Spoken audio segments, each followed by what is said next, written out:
বরণ শেষে অবশেষে একেবারে মন্দিরে মাকে অধিষ্ঠাত্রী করা হলো। মা তার নিজ আসনে অধিষ্ঠাত্রী হলেন।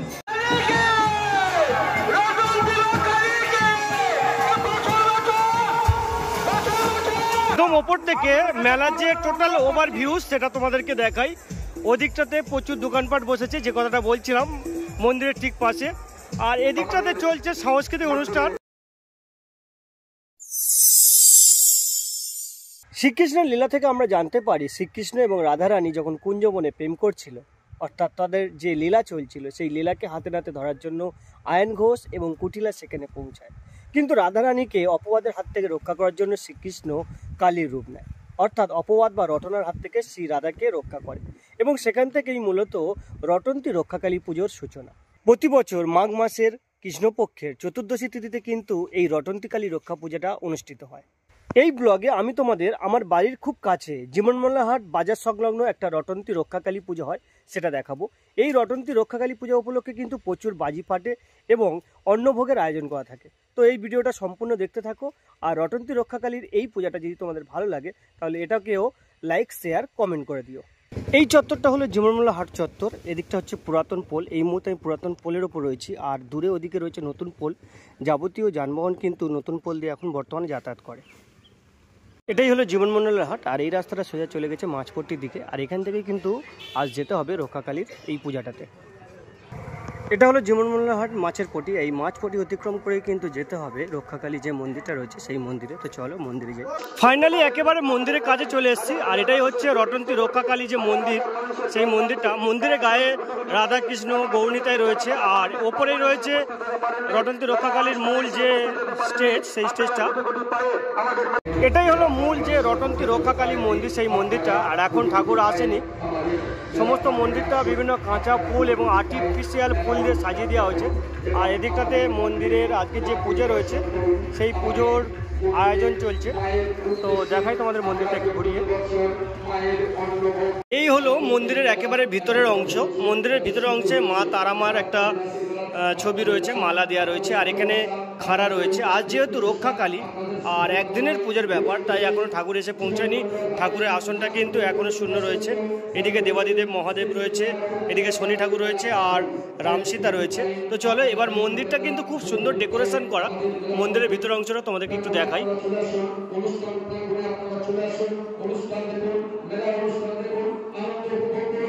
তো এখন পেয়ে গেছি জীবনমোল্লাহাট রক্ষাকালী, রটন্তী রক্ষাকালীর অন্যতম উদ্যোক্তা কমলদাকে। তো তার কাছ থেকে জেনে নেব এবছর পুজো তারা কিভাবে আয়োজন করেছে। আর প্রত্যেক বছরের মতন এবছরও মায়ের যে অন্নভোগ থাকে, কতটা কি অন্নভোগের আয়োজন করেছে, আর মেলা মোটামুটি কখন থেকে মানুষ দেখতে পাবে। আমাদের মেলা অলরেডি শুরু হয়ে গেছে। প্রতি বছর যেভাবে আমরা মেলা করি সেইভাবে আমরা মেলা করছি। তবে আমরা বাইরের মাইকটা খুব কম দিয়েছি, যেহেতু মাধ্যমিক উচ্চ মাধ্যমিক পরীক্ষা চলছে, মাধ্যমিক চলছে, সামনে উচ্চ মাধ্যমিক আসছে। এবং সেই সাথে সাথে আমাদের মেলায় যে সমস্ত অনুষ্ঠান থাকে সবই অনুষ্ঠান রয়েছে। এবছর আমরা কৌশিকবাবুকে নিয়ে আসছি আমাদের মেলায়। একটা খুব ঐতিহ্য, কৌশিকবাবু বাউল সম্রাট আমরা এই মেলায় নিয়ে আসছি। হাজার হাজার মানুষ আমাদের মেলায় আসেন। বহু দূর দূরান্ত থেকে এই মেলায় আমাদের প্রচুর মানুষ আসেন। আমরা তাদের আশায় কেন্দ্র করে আমরা আনন্দ পাই, তারাও আনন্দ করে। আচ্ছা কমলবাবু, একটু একটা কথা বলুন, অন্নভোগ কেমন কি ব্যবস্থা আছে এখানে? আপনাদের এই মন্দিরে একটা অন্যতম একটা বছর যেভাবে অন্নভোগ চলে, বলতে দিন আমাকে।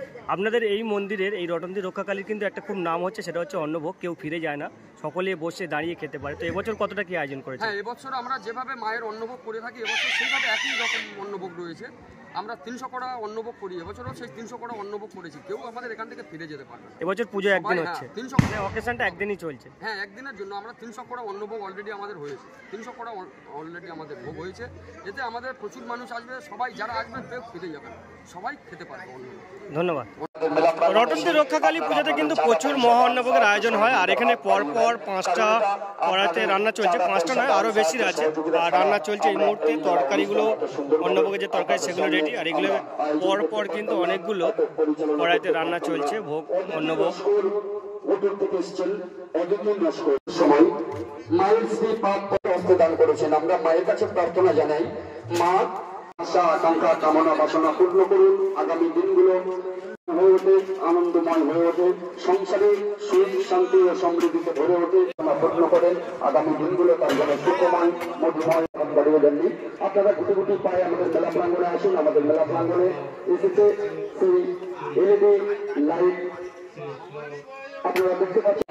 মন্দিরের ঠিক পাশে এই মাঠটা জুড়ে কিন্তু সমস্ত মেলার দোকানপাটগুলো বসবে। হরেক রকম দোকান থেকে শুরু করে বিভিন্ন খাবারের স্টল, বাচ্চাদের বিভিন্ন রাইড, ফুচকা, এই সমস্ত দোকানগুলো কিন্তু এই মাঠটাতে বসবে। আর সন্ধ্যার পর থেকে কিন্তু সত্যি এখানে প্রচুর মানুষের সমাগম হয়, আর এই মাঠগুলো কিন্তু ভরে যায়।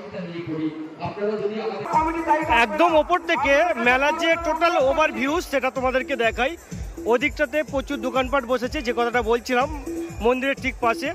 আর এদিকটাতে চলছে সাংস্কৃতিক অনুষ্ঠান। আজকে কৌশিক অধিকারী এখানে আসছেন, সাংস্কৃতিক একটা সন্ধ্যা।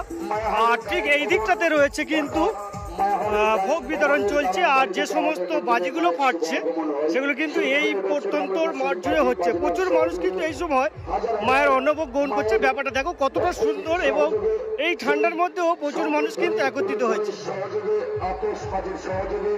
বাজি বাজনার সহযোগে আমাদের মন্দিরে মায়ের প্রবেশ করছে।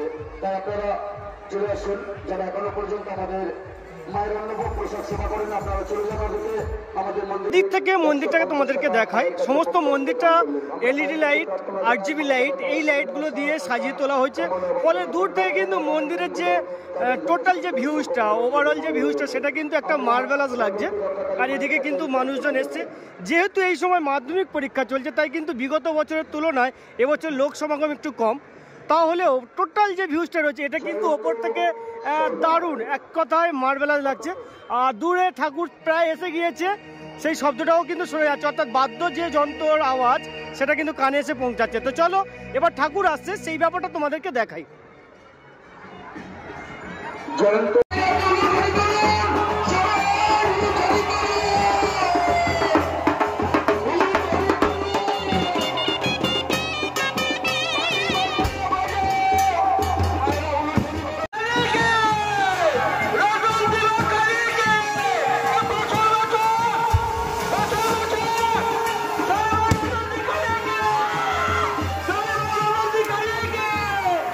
ঠাকুর এই মুহূর্তে পৌঁছে গিয়েছে, মন্দিরের প্রায় কাছে ঠাকুর এসে গিয়েছে।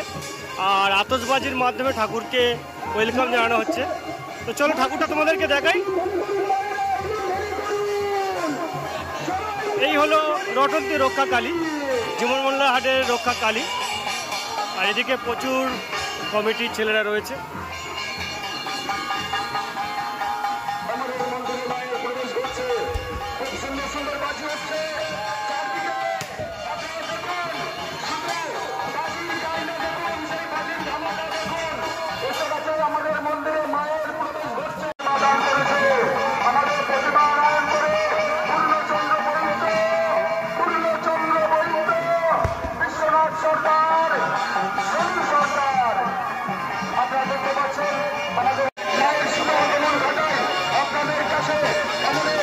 এবার মাকে নিয়ে যাওয়া হচ্ছে মন্দিরের দিকে।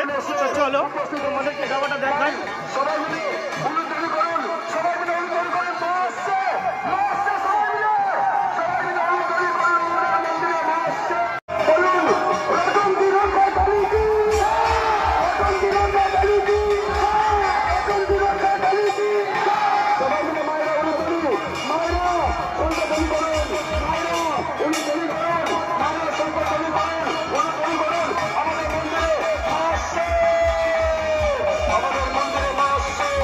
আমাদের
শেষে অবশেষে একেবারে মন্দিরে মাকে অধিষ্ঠাত্রী করা হলো। মা তার নিজ আসনে অধিষ্ঠাত্রী হলেন। আর এই হলো জিয়মুল্লাহাট রটন্তী রক্ষাকালী মন্দিরের একেবারে ভিতরের অংশ।